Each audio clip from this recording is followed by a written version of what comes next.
নমস্কার বন্ধুরা, all in one YouTube চ্যানেলে তোমাদের সকলকে স্বাগত। তো বন্ধুরা, আজকে আমাদের ওয়েস্ট বেঙ্গলের টোটাল পলিটিক্যাল যে সিনারিও সেটা নিয়ে একটু আলোচনা করব। পলিটিক্যাল সিনারিও বলতে কি, কিছুদিন আগে তোমরা জানো 6টা বিধানসভায় উপনির্বাচন গেছে আর কি। সেই উপনির্বাচনে তৃণমূল 6টাতে 6টা পেয়েছে। তো যাই হোক, এই তার আগে আরজিকরের মতো যে সমস্ত নারকীয় ঘটনা ঘটে গেছে সেটা কখনো সাপোর্ট করা যাবে না এবং কখনো সাপোর্ট করা উচিত নয়। এবং আমিও এখনো পর্যন্ত বলবো যে যে কোনো জায়গায় প্রতিবাদ এবং প্রতিরোধ হবে সেই জায়গায় কিন্তু আমিও যাব এবং আমিও সেক্ষেত্রে আর কি প্রতিবাদ করব, যাই কিছু হোক। কারণ আমি কোনো দলে সাপোর্ট করি না বা কিছু করি না, কিন্তু অন্যায় যেখানে হবে সেখানে প্রতিবাদ করব। তোমরা জানো আমাদের ইউটিউব চ্যানেলে আমি সবার মানে যে অন্যায়কে তুলে ধরি এবং যে ভালো যেটা করছে সেটাও তুলে ধরি। আমি কারোর পক্ষে হয়ে কথা বলি না। তো যাই হোক, এই আরজিকরের মতো যে জঘন্য নারকীয় ঘটনা ঘটেছে তারপরেও কিন্তু আমাদের বর্তমান যে শাসক দল রয়েছে তারা 6টাতে 6টাই আসন পেয়েছে। তো এবার বন্ধুরা আমরা আসি বর্তমান যে আমাদের রাজ্যে যে অপোজিশন পার্টিগুলো রয়েছে, মানে রুলিং পার্টি তো টিএমসিপি রয়েছে, opposition party BJP, CPM, Congress বা যারা আইএসএফ, হ্যাঁ, এই সমস্ত পার্টিগুলো রয়েছে, তাদের যে বর্তমান পজিশনটা কি রয়েছে।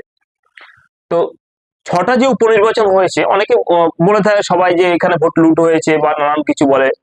তা আমি বলবো, দেখো, যদি কোনো জায়গায় ধরো একটা বিধানসভার মধ্যে প্রায় 3 লক্ষ বা 2.5 লক্ষ যাই কিছু সামথিং ভোটার থাকে, তো সেখানে যদি 8 থেকে 9টা পঞ্চায়েত থাকে একটা বিধানসভার আন্ডারে, কোনো সময় 8টা থাকে, 10টা থাকে, যাই হোক একটা পঞ্চায়েত থাকে, সেই পঞ্চায়েতগুলো বা কর্পোরেশন গুলো, মিউনিসিপ্যালিটি কর্পোরেশন বা পৌরসভা থাকে, তো সেখানে বন্ধুরা প্রত্যেকটা একটা কর্পোরেশন আন্ডার দেখা গেলো 30টা, 20টা, 10টা, 15টা করে ওয়ার্ড থাকে।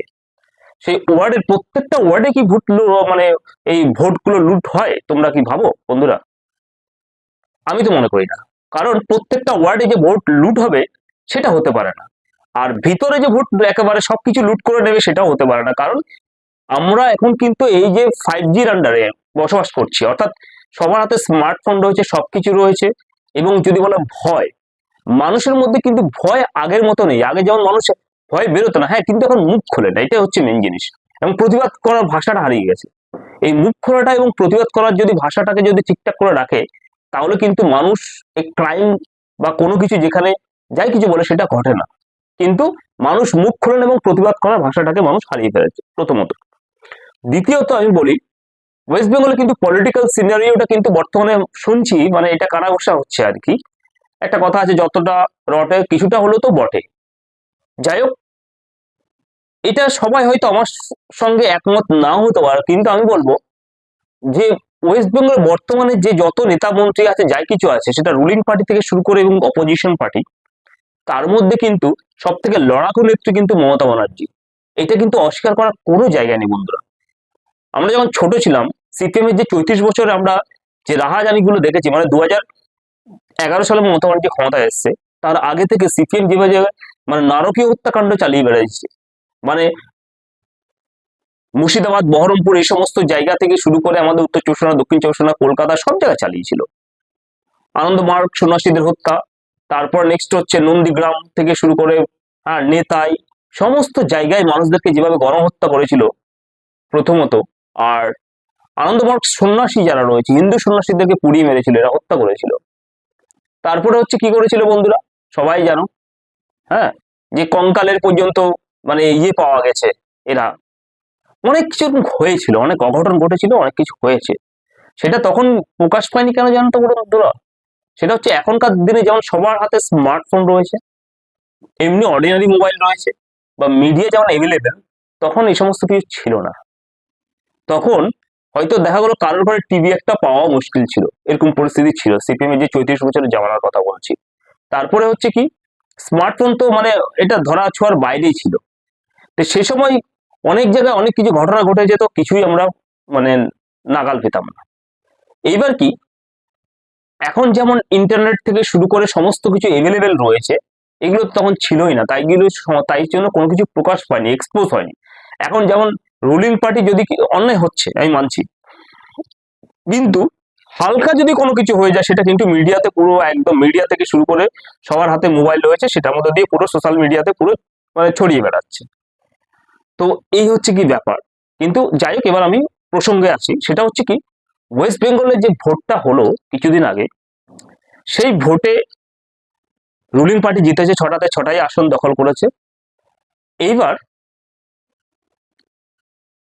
তারপরে যে মানে রাজনৈতিক দিক থেকে যে সমস্ত মানে পরিবর্তনগুলো হচ্ছে, মানে বিভিন্ন রকমের পরিবর্তন বলতে কি, যেমন রুলিং পার্টির যে সমস্ত গুলো মানে ক্ষমতায়ন পরিবর্তন রাজনৈতিক ভাবে, মানে তাদের মধ্যে আর কি, সেটা নিয়ে একটা শুনছি নাকি কানাঘোষা চলছে যে ব্যক্তিগত কোনো দ্বন্দ্ব চলছে। এই দ্বন্দ্বের ফলে বন্ধুরা শুনছি একটা টিএমসিপি ভেঙে একটা নতুন দল গঠন হতে চলেছে, এবং আমাদের সম্মানীয় মুখ্যমন্ত্রী অর্থাৎ যে চিফ মিনিস্টারের সঙ্গে কোন একটা মতবিরোধ বা মনোমালিন্য চলছে কারোর সঙ্গে। এটা কারোর সঙ্গে একটা ইনভিজিবল একটা মানে আওয়াজ বলো বা ইনভিজিবল পার্সন বলো, সেটা আমরা জানি না, যেহেতু ইনভিজিবল নিয়ে কোনো কথা বলা উচিত নয়, কিন্তু এটা রটছে যে হয়তো 23শে জানুয়ারি বা 26শে জানুয়ারি যে সামনে আসছে, সেই কোনো দুটো একটা দিনের মধ্যে দিয়ে কোনো সেই দলটাকে আনুষ্ঠানিকভাবে লঞ্চ করা হবে বা উদ্বোধন করা হবে। তো জানি না এটা কি টিএমসিপি ভেঙে নতুন দল তৈরি করবে বা টিএমসিপির কোনো বড় কোনো একটা মাথা, নতুবা যে টিএমসির মধ্যে বিক্ষুব্ধ কোনো গোষ্ঠী, তারা কি টিএমসিপি ভেঙে নতুন দল তৈরি করছে, সেটা সময়ের অপেক্ষা আমাদেরকে করতে হবে সকলকে। কিন্তু 23 অথবা 26শে জানুয়ারির মধ্যে দিয়ে কোনো একটা কিছু something is going to B happened between the 2 days, এই দুটো দিনের মধ্যে হতে চলেছে। তো যাই হোক, সেটা অপেক্ষা করতে হবে, দেখতে হবে। কিন্তু অনেক মিডিয়া বা অনেক কিছুতে এটা রটাচ্ছে যেটা টিএমসিপি ভেঙে অমুক অমুক বা দুইজনের মধ্যে দ্বন্দ্ব চলছে। সেই দ্বন্দ্বের মধ্যে আমি যাব না, কারণ এভিডেন্স না ছাড়া আমি বন্ধুরা কোনো কথা বলি না। আমার সমস্ত ভিডিওতে কিন্তু আমি ফেক কোনো কিন্তু ইনফরমেশন দিই না, আমি সমস্ত এভিডেন্স যেখান থেকে হোক তথ্য কালেকশন করে এবং অ্যাকিউরেট তথ্য কালেকশন করে আমি তোমাদেরকে দিয়ে থাকি। তো বন্ধুরা, এই হচ্ছে কি ব্যাপার। তো ওয়েস্ট বেঙ্গলের পলিটিক্যাল যে পরিবর্তন কিছু হয়তো হতে চলেছে, তো কি হয় সেটার জন্য আমাদের অপেক্ষা করতে হবে। কিন্তু এইটুখানি আমি বলতে চাই যে বর্তমান এবং আগের পরিস্থিতি থেকে সমস্ত কিছু দিক থেকে আজকে আমাদের চিফ মিনিস্টার প্রায় 15 বছর ক্ষমতায় আছে, 10 থেকে 15 বছর আমাদের। তো সেই ক্ষেত্রে কিন্তু মমতা ব্যানার্জির মতো লড়াকু নেত্রী কিন্তু বর্তমানে সারা ওয়েস্ট বেঙ্গলে নেই, এটা অস্বীকার করার কোনো জায়গা নেই বন্ধুরা।